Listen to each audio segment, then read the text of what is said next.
The Wednesday Wellness Show. With Paul and Emma.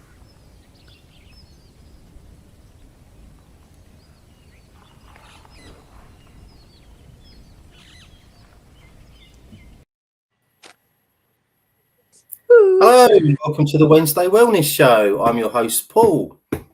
And the wonderful... Yeah, go on then.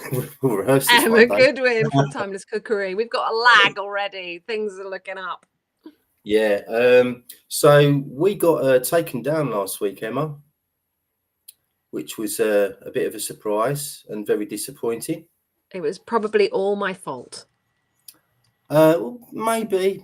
I said one or two things as well that could be deemed controversial, I suppose. But, you know, we're just trying to find our way with this and, you know, try and work out what we can actually say because it's a heavily censored subject. Anyway, today we're talking about incontinence. So I've got a little slide to get us started. Now, I did a stream on Sunday evening on my other channel and things didn't work very smoothly, unfortunately. So I'm hoping today that things go better. Any second now, you should be able to see that on your screen. Can you confirm, Emma Goodwin? I can see something, but it's quite tiny on my little computer. Right, okay, fair enough. Well, I can see it. I'll get going. So I'm just going to read this out before we get started. And I'm not going to start at the top because I've got the order slightly wrong. So bear with me. I'm going to start with the second sentence. So the bladder, located in the front of the pelvis, is an important muscular organ with a sensitive system of nerves that acts as a holding chamber and protects the kidneys from infections. Determining how people maintain bladder control may come down to learning how the brain communicates with that organ. Incontinence is usually a symptom of something. Rather than addressing the failure of one organ, the whole system should be considered. Diuretics, antidepressants, alpha blockers, and some sedatives can contribute to urinary or fecal incontinence. Incontinence is more common in women than in men due to factors like pregnancy, childbirth, and menopause, but men can experience it too as a result of age and prostate issues. So why are we not prioritizing bladder health when people's mental health and intimate relationships are so negatively affected when things go wrong? And did you know that 1 in 5 people in the UK are currently suffering with some form of urinary incontinence? 1 in 5. 1 in 5, which is 14 million people. That's shocking. You said to me last week that it's on the rise, but the figures, when I found them today, I was absolutely astonished by it. But you know what I noticed was that in the pharmacies, in the chemists, there used to be, you know, nappies and baby wipes, and then they started bringing in tenor lady, you know, little pads for women to wear, and then suddenly they've got the man's version. They've got like man's nappy pants in dark blue, you know, and I was like, what the heck? What's going on? I think I know what's going on. Okay, that's not a fetish thing, is it, with the men? Because I've heard about that. Sorry, you carry on, Emma. We can laugh, and it's good to laugh, but some people, when they laugh, they pee themselves. And some people, when they cough, they pee themselves, and when they sneeze, they pee themselves, you know. In fact, after I had my kids, that happened to me. And what they tell you is, well, that's it. Your pelvic floor is damaged.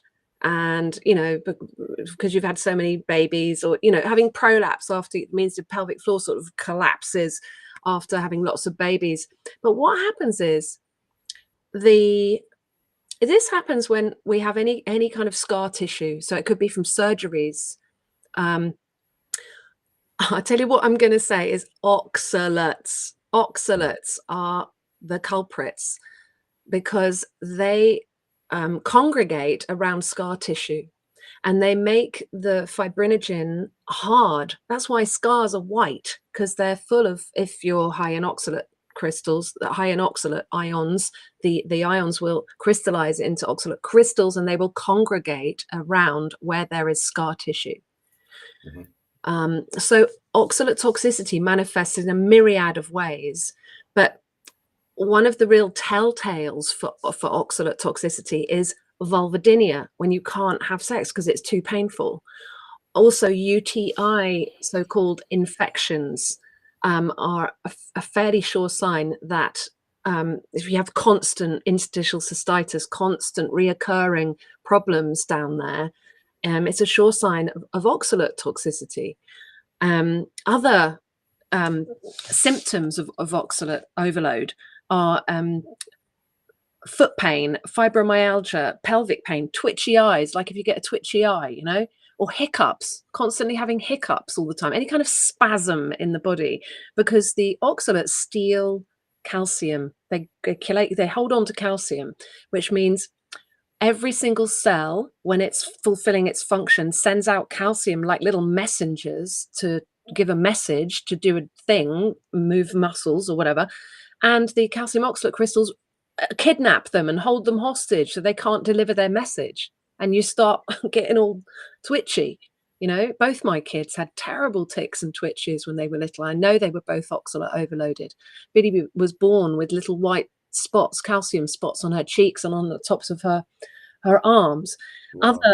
Other telltales are your eyes being really poor because oxalate crystals like to congregate in the eyes. Moods, your moods can be affected. Kidney stones, obviously, and getting up frequently for a pee in the night. And if your pee is cloudy, that's a sure sign that there are oxalate crystals being excreted, which is kind of a good thing because that means they're not congregating and causing kidney stones. So oxalates are a big culprit when it comes to incontinence, both pee and doo-doo. So fecal incontinence, Really? because they are paralyzers. Oxalate crystals congregate somewhere and they paralyze. That oxalate is a naturally occurring plant toxin that the plants put out to paralyze the leaf-eating or the root-eating pests. So a pest is not going to eat too much of whatever that is because it's going to get paralyzed. So we're all getting paralyzed by oxalate crystals, and they are very high in lots of foods that lots of us eat all the time. Potatoes, sweet potatoes, chocolate, spinach, chard, beet greens, beetroots, even carrots are quite high. Nuts. Nuts, nut milks are off the scale high. Apart from macadamia nuts, they're very low apparently. Yeah, macadamia nuts, they're pretty good. Pecans are okay, and squirrel nuts, my daughter calls them. That's rude. Stop it. You know, hazelnuts. Roasted hazelnut butter is quite a nice addition to some recipes. Just a teaspoonful because it's so rich and flavorful. But peanut butter, forget it, really. And cashew nut butter, almond butter, they're all really high. If you're only using a little bit, then fair enough. But what about if you're having almond bread for breakfast, and then a spinach smoothie and a sweet potato and some beetroot salad, whatever, for lunch? Then you're having peanut butter and chocolate keto treats for afternoon snacks. Suddenly you've taken in 1,000, 2,000 milligrams of oxalates, and the body can only process about 50 milligrams in a And day. they're telling everyone to go plant-based. Anyone who's been vegetarian or vegan for any length of time probably has an oxalate issue. And what's interesting is we all had at some point oxalobacter in our microbiomes, and for some reason oxalobacter seems to have disappeared, and they were sort of oxalate eating or oxalate processing bacteria. And since the low levels of antibiotics in the food system, you know, even if you haven't taken any antibiotics, you will have still been exposed to them. The oxalobacter seem to not be present. So our biomes are deficient. You know, the biodiversity in our microbiomes has been severely cut. We're about 50% of what we would have been in the 1920s, 30s, 40s, by all accounts. That's what they say. And oxalates are mineral robbers. And we know that eating, so all grains are high, have got fairly high oxalates. Sally K. Norton, who's the oxalate specialist, will tell you to go off the grains if you want to go on a low oxalate diet, which is what we do on GAPS. Most grains, if they're processed, they're not organic, biodynamic, will have microdoses of glyphosate in them, and that's another mineral robber. So we're being robbed of our minerals from left, right, and centre. Yeah, okay. Is there anything, Emma, that we can do to either reintroduce or redevelop these oxalate eating bacteria in our gut? Well, there's a guy doing some research with these naked mole rats in the desert somewhere, and these naked mole rats live for a really long time in underground burrows that have hardly any oxygen, and they eat roots of cacti that are full of oxalates all day long, and they seem to live a really long time and be absolutely fine. So if they're like, well, what's in their guts, we need to work out and see if we can. I've asked Sally K. Norton about this, and they haven't yet managed to isolate or find some species that they can grow and offer as a probiotic. But what I'm thinking is, if you take something like beetroot, which is very high in oxalate, and you consider the fact that every living thing comes with the bacteria it needs to break it down to nothing when it dies. So then a beet, possibly like a cabbage, has a lactobacillus between its leaves, and you can make sauerkraut from a cabbage and salt, and it will end up a lacto fermentation. If we lacto ferment beetroot into kvass or something like that, which is a blood tonic, where you lacto ferment beetroot, perhaps we might be getting some benefits from that from the point of view of getting oxalates out of the system. Brilliant. Okay.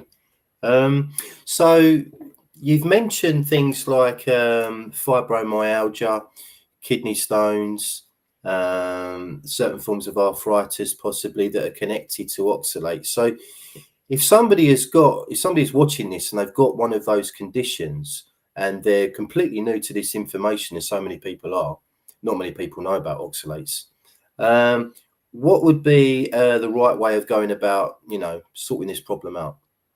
Well, slowly but surely, you've got to stop putting them in. So be aware of the high oxalate foods, and you can find lists out there online of high oxalate foods. And there are other foods that are very low oxalate, and you can eat as many of those as you like. And animal products are completely safe. So you can have as much meat, fish, eggs, dairy, fermented 24 hours, hopefully, butter, good fat, and then lots of low ox veg. So stop putting them in, but don't go cold turkey. Just choose the highest one and take that out. Like chocolate is dark chocolate. Milk chocolate is okay, but dark chocolate is really high. And the people say, but I'm having 90%. It's like, that's even worse. Don't do it. So stop putting them in. And then we need to change the diet, and so get off the grains as well. Correct the acidity in the body, because oxalate crystals cause acidity. So we need to alkalize, but I don't mean eat a load of veg. I mean actually have citric acid, because that is alkalizing. And citric acid is what we need. It's perverse. It sounds bonkers. You're having acids to alkalize the body, but citric acid, as in lemon juice, will acidify, will alkalize the body. And be having bicarbonate of soda. That's lovely alkalizing. So what I do is I mix lemon juice with bicarb, so that I'm not sipping an acid all day for the enamel on my teeth. And that's very alkalizing. Sweating and saunas is really good for getting oxalates out. So having a hot bath where you go bright pink, and be putting minerals into the bath, so you're remineralizing the body. Epsom salts, Dead Sea salts, potassium bicarbonate. Drink plenty of water if you're doing that. Well, maybe not drink water, maybe drink a mineral drink, maybe drink an electrolyte drink to get even more minerals in. Be having lemon juice with bicarb with cream of tartar, which is potassium bitartrate, and sea salt. So you'll be getting sea minerals and micro minerals. Be eating shilajit, having humic and fulvic minerals. you know, remineralized. I don't drink water anymore.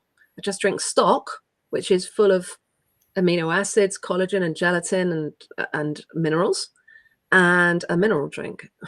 How many minerals can you get in? The most important one is calcium. And everyone's saying you don't need calcium. Everyone's got plenty of calcium in their body. They've got calcium oxalate crystals in their body. That's what they've got. And it gets into your bones. You know, your body will build itself of calcium oxalate crystals over the years until suddenly you've had enough and things start to go wrong. So stop putting it in and then start to get it out with calcium citrate. And calcium citrate, yeah, you sell an Oxbuster thing that we Oxbusters, yeah, which is calcium citrate, potassium citrate, and magnesium citrate, all in a gelatin capsule, which is bang on. So that's an excellent remedy. And slowly, surely get them out, just gradually, you know. Some people say you talk about bicarb, which I think is an excellent remedy for what you're talking about. But some people say that you shouldn't consume it internally. I disagree completely, but you know, it's a first aid remedy for acid reflux. So if you're burning here, then sip on some bicarb, but you don't want to use that regularly every day around meal times because you want your stomach to be acidic. So you can use it as a first aid remedy, and you can use it on an empty stomach, and then, you know, don't have it just before you're going to eat, and don't have it while you're eating. Don't have it just after you've eaten, because your stomach needs to be at a pH of like 2, which is really, really acid, hydrochloric acid. You don't want to neutralize that acid. You want to encourage it by eating things like sauerkraut or a shot of cider vinegar. You want to encourage the acidity in the stomach before you eat. Okay, we've had a question from Craft-O-Matic. She has asked, what about raw chocolate or cacao? Same story, because these trees, the cacao tree, grows in the understory of the tropical forest. It grows underneath other trees, slightly shady. So plants that struggle, well, plants that grow where there's not much light have to protect themselves more from pest, you know, attacks. And so they have more oxalate crystals in their makeup. Yeah. Okay, well, I enjoy the occasional cup of cacao, usually in the winter at night or something like that, hot chocolate. If I was to do that once a week or something, you know, I'm not going to end up with problems, am I? You know, we need to look at all sources of oxalates. So if you're, like I said earlier, you know, if you're having a beetroot salad with a sweet potato, that's already too much oxalate in one go. And then if you happen to have some peanut butter and a bit of chocolate a bit later on in the day, you've already OD'd. So you've got to look at all sources of oxalates. Breakfast cereal's got oxalates, toast and grains have got oxalates in them, and lectins and phytates and other plant toxins. So you've got to look at all sources. And then if you are going to have a treat, make sure you don't have any other oxalates during that day. And then find out how many milligrams of oxalate there is in a square of dark chocolate. And if you're going to have 4 squares, how much oxalates is that? Is it 60 milligrams? That's still over the 50 milligram limit of your body being able to excrete it comfortably and safely. Yeah. Okay. I mean, I've read Sally Kay Norton's book, which is called Toxic Superfoods. Well done. And I seem to remember reading that she said that people have actually been hospitalized after consuming just 2 cups of spinach. Yeah. So it's sorrel as well. Sorrel soup. Yeah, sorrel. Yeah, really high. Chard. Yeah. No, it's a real big problem. You know, what is on every street corner? Crisps. What can you get in every restaurant? Chips, and they're cooked in vegetable oil, which is also a killer. And you know, what can you get by the checkout in every single shop, on every street corner, on every town, in every city, in every country in the whole wide world? Chocolate. It's not a treat. And if you're craving chocolate, you're probably magnesium deficient. I'll just add that. I've just been doing my Timeless Cookery Club. I just took a new intake of students for instead of bread. And we just did a live cookery class yesterday, and I showed them how to make chocolate spread that tastes like a bit like that well-known brand, Nutella. Mm-hmm. And it's got about a teaspoon of chocolate in it for a whole big jar, but it still tastes really sweet and yummy and chocolatey. And like, you know, that's about the right ratio. And you could wean yourself off chocolate by using that kind of recipe. Yeah. Okay. Orgulik, hello, mate. He has said, I had to stop drinking Strongbow because it was having an adverse effect on my guts. I'm not sure if Strongbow, that's cider. yeah, apple cider. Yeah. Yeah. Okay. Craft-O-Matic is asking about Shilajit. What are the benefits? Well, it's micro minerals. You know, the kind of minerals that I can't even pronounce because there's lists of there's 30, 40 different micro minerals. The macro minerals are the big ones, the calcium, magnesium, potassium, and sodium. And then there's all these tiny little micro minerals. So the biggest ingredient, I think, in Shilajit is fulvic minerals, humic acid, fulvic acid, yeah. And then you get a whole heap of micro minerals with it. And it comes in a thick gloop, which is an acquired taste. It tastes like burnt licorice or tar or something. It's pretty gross, but I tell you what, it grows on you. And they say to take a little grain of rice sized portion and melt it into some kind of fatty liquid like coconut milk or a milk, you know, kefir, whatever.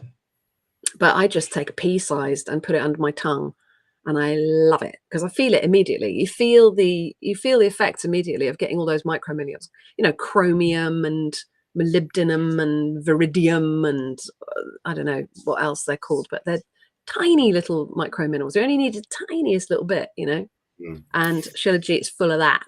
Yeah, Shilajit is a very good product. I would add, I am biased because I sell fulvic minerals, but they are superior because they contain more nutrition. And there are some issues with how Shilajit is extracted.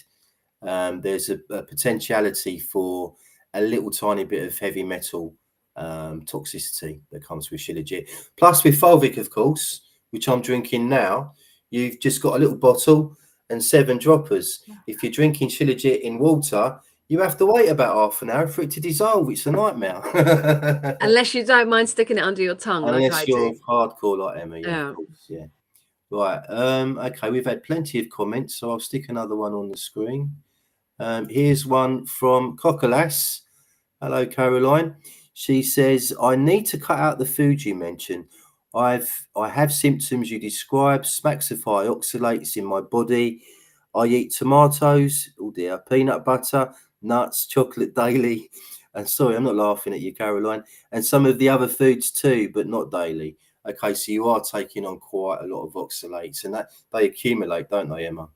They do, because we don't have these oxalate-eating bacteria anymore, and they are mineral robbers. And then when your body becomes mineral deficient, your electrolyte balance goes off in your blood, and then suddenly everything goes wrong. And it can manifest in a myriad of ways for wherever your weak spot is, that's where it's going to hit. But, you know, we haven't even talked about the incontinence thing really, but going off oxalates is going to help with incontinence 100%. Yes, 100%. Yeah. definitely. Okay. But you've been away to come and work with me, Caroline. That's what I do. That I can help you cut out those foods you mentioned. And yeah. She's an amazing gaps coach. Okay. Next comment, also from Caroline. Are these high oxalate problems happening more these days because of the sheer amount of food choices available? We wouldn't have these choices in days gone by and before importation of foods. Absolutely, you know. Yeah.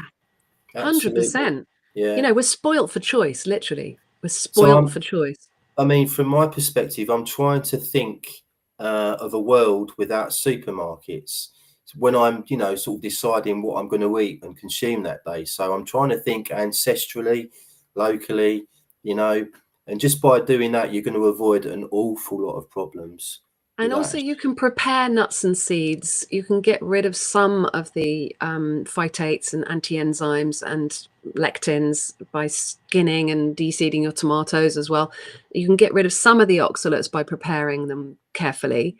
But yeah, if you were actually going to harvest your own nuts, out there and process them, crack them open, make your nut butter or whatever, it takes forever. It takes ages. But because of the industrial processes, we sort of suddenly think we can eat as many as we like. But it's not natural. We need to eat seasonally, and imagining if we were doing it ourselves. Yeah, you're right. Get rid of the supermarkets. You only really need a good butcher, a good fishmonger, somewhere where you can buy some fresh fruit and veg that's organic, untreated.